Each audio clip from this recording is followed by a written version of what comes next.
In an open letter to the Secretary of State for Health and Social Care, Sajid Javid, and the Ministers for Health in Wales, Scotland, and Northern Ireland, the JCVI acknowledges such a move might involve potential harms.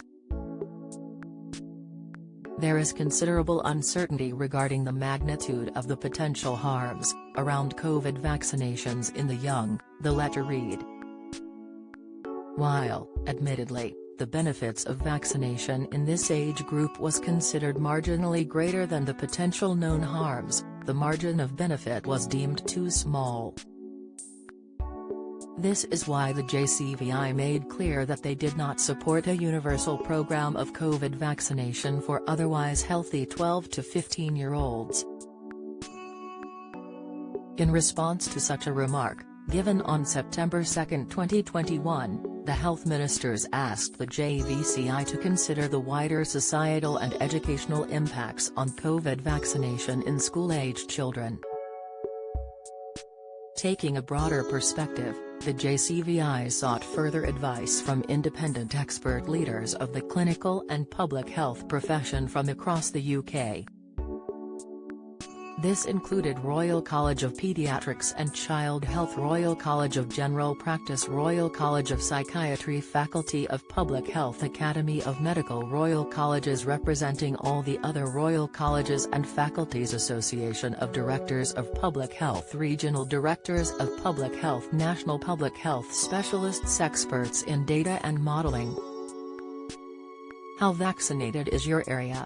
COVID vaccine map reveals 2/3 now double-vaxxed. The JCVI accepted that the Medicines and Healthcare Products Regulatory Agency, MHRA, is in law the appropriate body to determine whether, based on a risk analysis, the vaccine is safe and effective to administer. The MHRA did grant permission for children to be vaccinated against COVID with either the Pfizer or Moderna jab.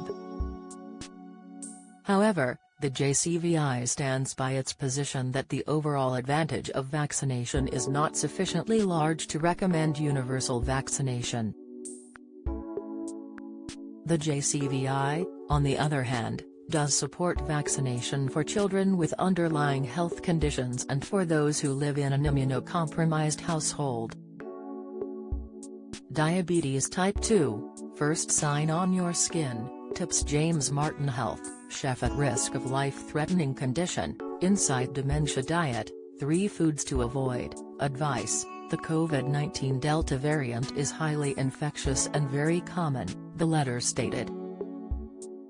Thus, the great majority of the unvaccinated will get COVID-19, and while those aged 12 to 15 who catch COVID will rarely become seriously ill, the risks of COVID vaccinations are also rare. One such risk of COVID vaccination is myocarditis, which is inflammation of the heart muscle. Why COVID vaccinations in school-aged children is going ahead while full closures of schools due to lockdowns is much less likely to be necessary moving forward in battling COVID. The epidemic is expected to be prolonged and unpredictable, the letter pointed out. In order to minimize school disruption, in the face of local surges of COVID infections, vaccinations are seen as one way to keep children in school. The UK's chief medical officers agree that it's likely vaccination will help reduce the transmission of COVID in schools, which may prevent closures. It should also help to reduce the chances of an individual child from catching the infection. By lowering the risk of disruption of schooling, the chief medical officers pointed out that the mental health benefits for children to stay in school.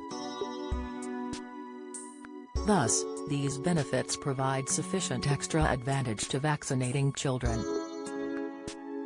It is essential that children and young people aged 12 to 15 and their parents are supported in their decisions, whatever decisions they take, the letter continued.